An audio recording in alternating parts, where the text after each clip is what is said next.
All right, guys, this is very exciting. You know, our next guest from, of course, co-hosting the Timbo Sugar Show, his gym, Soul Fighters Peoria and MMA, and of course, being behind Sugar Sean O'Malley as they prepare to take on Petr Yan in one of the most looked forward to fights on the UFC 280 card. Joining us from Dubai, Tim Welch. Welcome to Smish Radio. How are you, man? Doing good, guys. Just getting used to the time change out here. We came out early for a reason because we're all fucking tired, but we're still trying to get our workouts in, and we're glad we came early. Yeah, man. I mean, look, here's the thing, right? It's a completely different world over there in Dubai. I got to get your thoughts. Like, you guys have been there for a couple of days. Apart from the time difference and the heat, like, tell us, what's it like over there for you guys? What are some of the initial thoughts of the place so far? You know, a lot of it's the same. I mean, Phoenix, Arizona is super hot, and out here it's pretty humid. There's some cute chicks around, and other than that, it's pretty Is similar. that good or bad, the cute chicks? Like, just let's.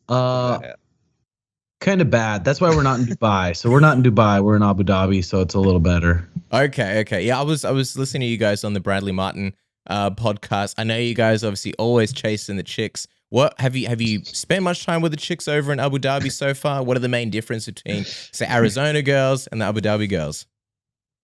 There's a lot of like Kyrgyzstani girls out here, and they have a certain look to them, and they're super like gorgeous. But we're trying to stay focused the best we can out here. So, well, you know what, man? It's a crazy journey you guys are on in terms of fighting, because with the UFC, it's primarily been most of your fights in the fight capital in Las Vegas, right? So I'm just wondering, like, from your perspective, how crazy is it that you're kind of taking the show on the road, but not only just to a different place, but almost like to a different world, different part of the world for sure? Yeah, I mean, I think the last 10 of his fights, all of his fights in the UFC have been in Vegas because it's super convenient for us, 4 hours away from our hometown. We have the UFC PI. We're completely taken care of, so good out there. But here, we're getting taken care of pretty well, too. So we got set up pretty nice. And we're not used to traveling for fights, so that's why we purposely came out 2 weeks early to really kind of get acclimated and get used to it. But we're a week out from fight week now, and we just had a hard workout today, and Sugar's already kind of dialed in and used to it. So it's not much different, really. All right. Well, there's a lot to unpack here regarding UFC 280, but just before we do, quick detour. Got to talk about this dude, Nicholas, who DM'd you on Instagram, said he'd kick your ass at 51, I believe. Before we talk about what actually happened when he showed up to the gym, how exactly did this whole thing start, man? And was this directed to both you and Sean, or what was the deal?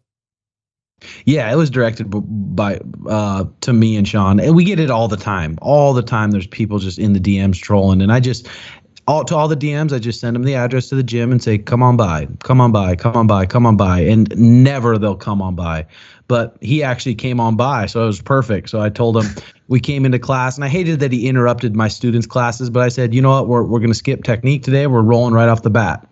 And he just came in. I just slapped him around a little bit and gave him a taste of real life.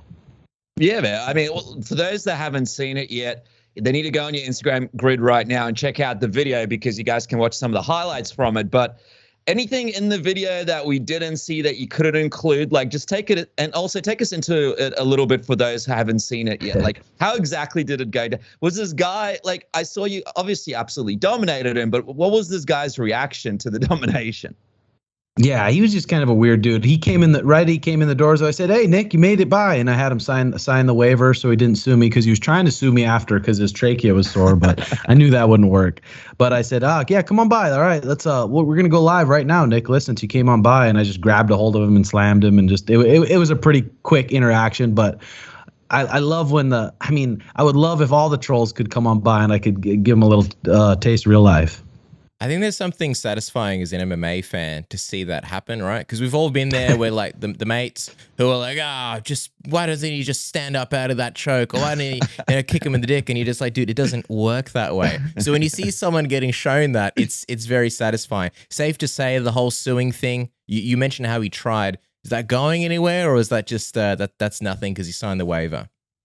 Yeah, he signed the waiver, and we were just doing, that's not going to go anywhere, but good. Yeah, these people are delirious, and there's just so many people online that talk shit to fighters and are online coaches, and I was impressed by him that he actually came, so. Nicholas. All right, let's get into the fight, man, because before we talk about the actual fight itself, I want to know, like, when it came to picking out Petr Yan as the next opponent for Sean, I imagine the UFC would have given you guys a bunch of different opponents and options. Would I be correct with that? For this one, not really. For this one, not really.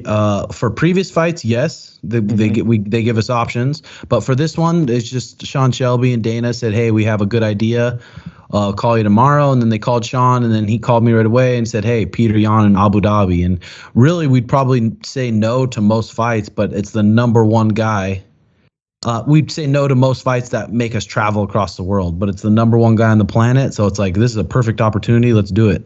Yeah, because I was going to say, man, obviously this is a huge, huge fight, but also arguably this guy is one of the toughest guys in the division. Like, a lot of people see Yan as an absolute machine. So apart from the UFC obviously proposing it, why for you did it feel like, all right, this is the perfect one, this is the perfect time to take on the toughest dude here?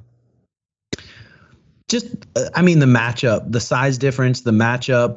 I know how good of a striker is. Sean knows how good of a striker is. We train with super elite people. We train with very good strikers too.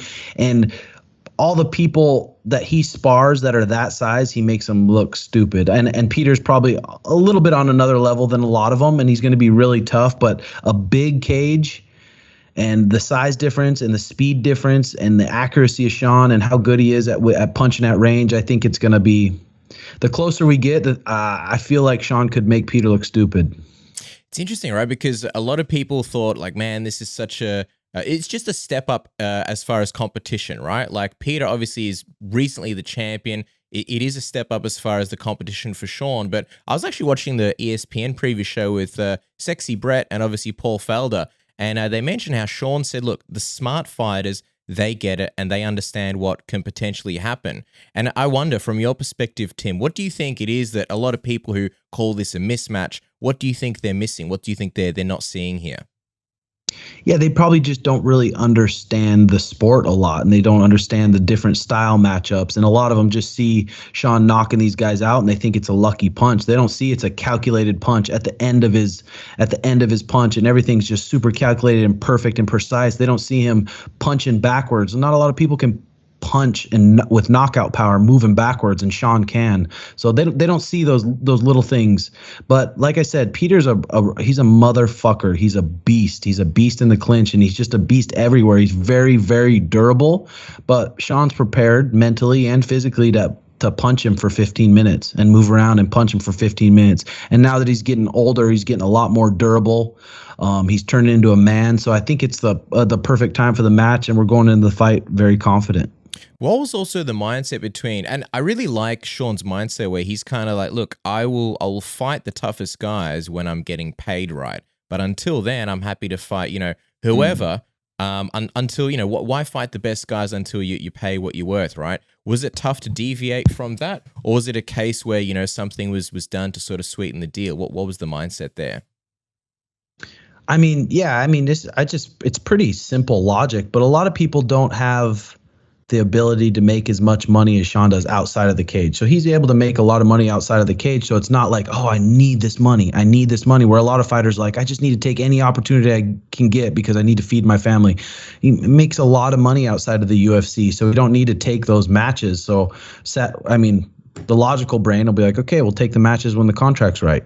Yeah, that's really interesting because I feel like before Sean, there really wasn't this path where you could do that. And now we see a lot of fighters like Paddy Pimblett, a lot of fighters are sort of copying this, I suppose, map that you guys created. Do you ever look back on it and go, wow, man, like just from that perspective alone, we've really big splash on the sport, just giving fighters a different sort of route compared to what it used to be like? Oh, yeah, for sure. But like I said, every fighter is not capable of being a star like Sugar is. It's super rare. So being able to know I have the capability of being a star and being able to just make the right moves, knowing that.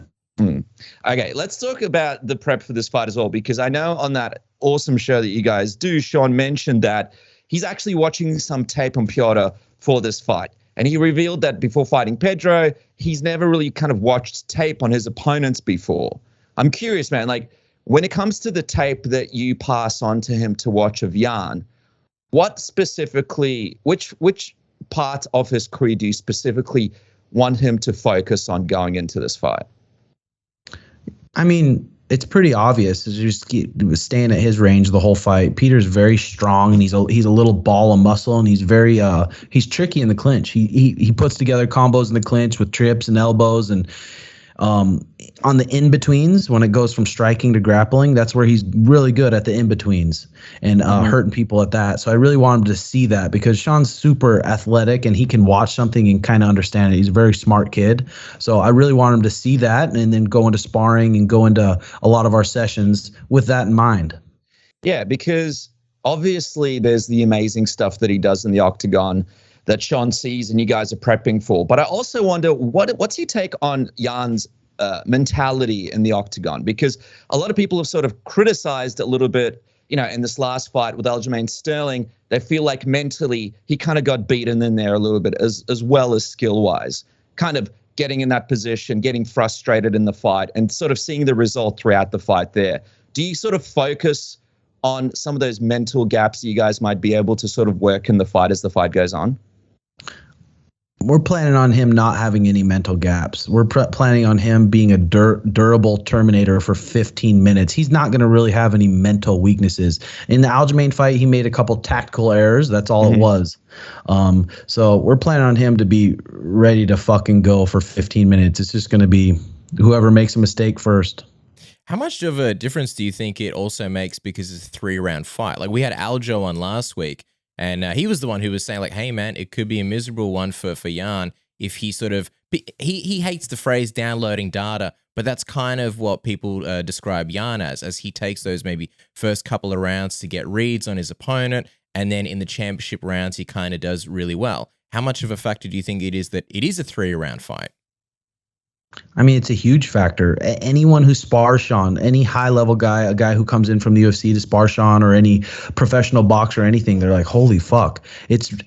Being able to figure him out in 15 minutes is damn near impossible, I think.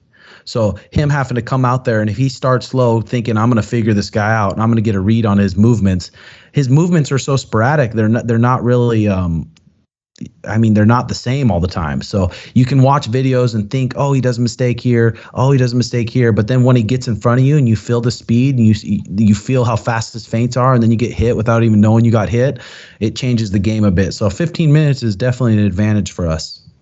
I wonder, Tim, who do you think is the toughest fight in the division for Sean out of Yan, Sterling, or TJ?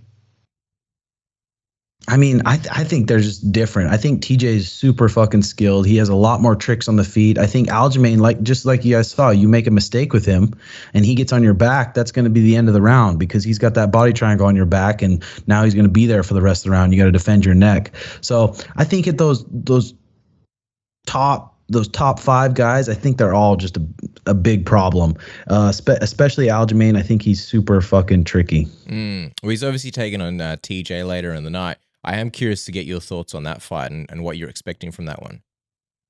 I'm curious too, because I mean, you kind of saw in the fight with Corey Sandhagen, TJ's jiu-jitsu isn't that great. I mean, he's super athletic, he's super scrambly, he was a former Division I wrestler, but Division I wrestler, and to get up, you got to go to your knees. You have to go to all fours and get up. So, and if you go to all fours and get up, then Aljo's going to hop on your back. So I'm super curious about that fight. If he can stop Aljo from taking him down, I think TJ's going to win the fight. Okay, wow, okay. And I wondered, man, like, it's a fun position to be in, though, right? Because if you guys are able to make this big statement against Yan earlier on the night, the title fight is on the same card later on. So, assuming everything goes to plan, do you think the move is for you guys to maybe even pop out there at the end of the night and make that official challenge to the winner right after to make it official and sort of get that next title shot? Because, Sean's obviously a huge star. That would absolutely start building that fight straight away. Yeah, 100%. We're going to have our eyes on that fight, because we both know that it could be next. There's a good chance that fight could be next. But like I said, he's got to be prepared to die next week. He's got to go to war with Peter. Peter is a tough motherfucker. I think top to bottom, I think he's the most skilled well-rounded guy in the UFC, and mentally he's just a savage too. So we got a big test ahead of us. But after that fight, 100%, if we get the W, we're keeping eyes on the Aljemain TJ. Nice. Well, speaking of well-rounded savages, it is fresh ball fall, the season for pumpkin spice and making your balls look nice. And if you want to have a savage sack, what better way to do it than with our good friends at Manscaped with the Lawnmower 4.0, the pound-for-pound greatest grooming tool in the world, the black belt of ball trimming, and the Platinum 4.0 package will help you be the best man you can possibly be with the Lawnmower 4.0 ball trimmer, the Weed Whacker ear and nose hair trimmer, the Ultra Premium body wash, the Ultra Premium 2-in-1 shampoo and conditioner, Ultra Premium deodorant, the Crop Preserver anti-chafing ball deodorant, the Crop Reviver ball spray toner, and the free gifts like the boxes and the Shed travel bag. Your balls will be nice and smooth, you'll be smelling fantastic, and you don't have to worry about ever cutting your balls or nicking yourself ever again with the ceramic blade. Isn't that right, Dennis? That's right, man. Get that BGE, that big groom energy with Manscaped today. Use that promo code submission, get 20% off and free shipping today, and your balls will definitely be thanking you. And guys, also, how about making some serious money? I know you're excited about this Sean O'Malley, Petr Yan fight coming up at UFC 280. What about some of the odds with our friends at MyBookie right now, where you could lock in some serious money and walk away with that bag today? Sean O'Malley plus 231, Petr Yan minus 312. Which way will you be leaning? What about TJ Dillashaw plus 138, Aljemain Sterling minus 178, or the big fight on the card, of course, Islam Makhachev minus 166 and Charles Oliveira plus 129. Make your decisions with our friends at MyBookie. What about this? If you guys sign up with that promo code submission, you guys can get 100% match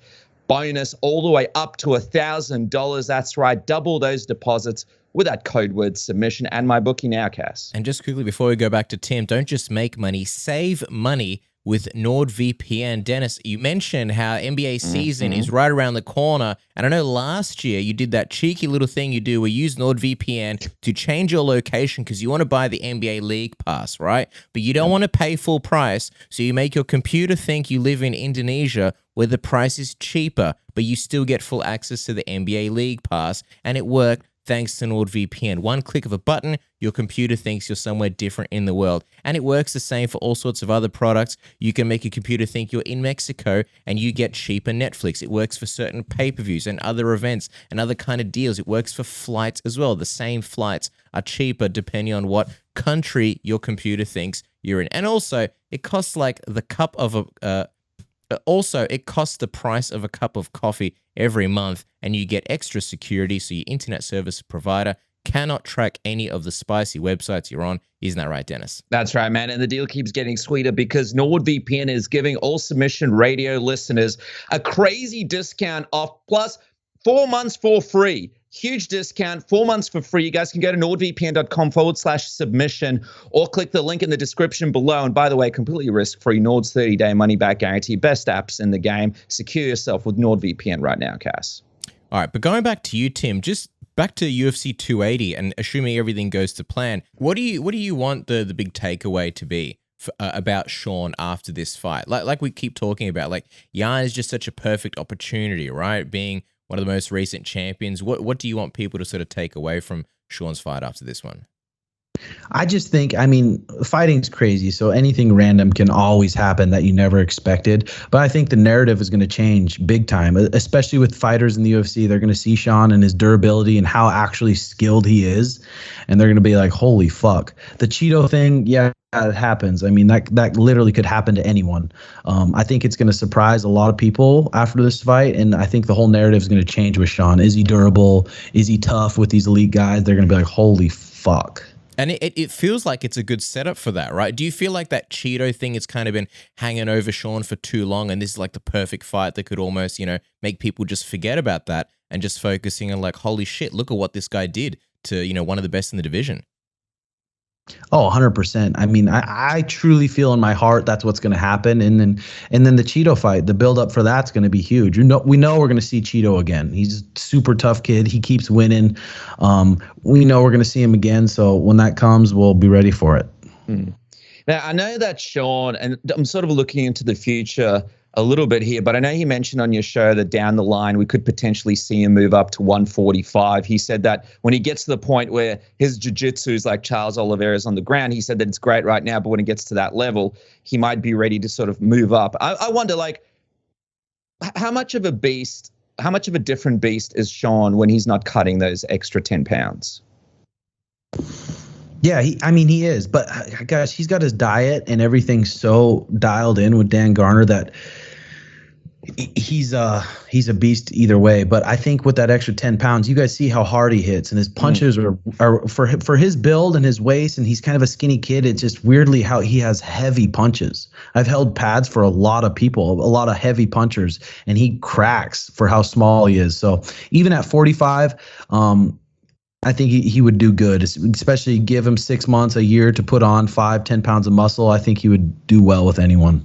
Where do you think that power comes from? Like you mentioned, he's not a guy that necessarily looks like the most powerful, but hey, you're the one holding pads for him. Where do you think that comes from? And is that something that he's always had, or you've noticed that kind of, come as he's, trained more and more? Yeah, definitely. Since we've been working with Brandon Harris, his power has increased a lot, but he's always had just really good eyes, some of the best eyes you can have. And he's very precise with his shots, and he'll hit you counter punching when you're not even ready for it. So I think a lot of it is his timing and his accuracy, but also like when we're hitting pads, I can feel the power. And I think it's definitely gotten a lot more since in this past couple of years, since he's turned into a man and has been working with Brandon Harris consistently for years now. All right, Tim. Well, look, as we wrap up, I know that, it's hard to give a prediction, but I wonder, when you're thinking about sort of the night and this win, is there a particular sequence or a certain move that keeps coming to mind for you as the way that Sean wins this fight? Yeah, I mean, like I said, fighting's fucking crazy and anything can happen, and we're 100% prepared for a 15-minute battle. But when I really think about it, and I really think of the size difference, and I really think of how Peter really lunges in on his punches, and I feel like he's going to get kind of frustrated and really have to take a risk, and I think Sean might KO him. All right, guys. Well, you can check out this fight, of course, at UFC 280 on October 22nd. That's the 23rd in Australia and New Zealand. But before that, make sure to follow Tim at Tim Welch MT on Instagram. You can check him out breaking it down at the roller disco. Dude, I absolutely love your videos. They're absolutely hilarious. And by the way, some classic fight footage from your fight career, man. You had some absolute battles there. Love the edits. Make sure to check him out. Make sure to follow him, of course, the show as well. And check out the big fight coming up in October. Dude, thank you so much. We hope you enjoyed over there, and enjoy some of those local women up there too. All right. Thanks a lot, guys. Good talking to you.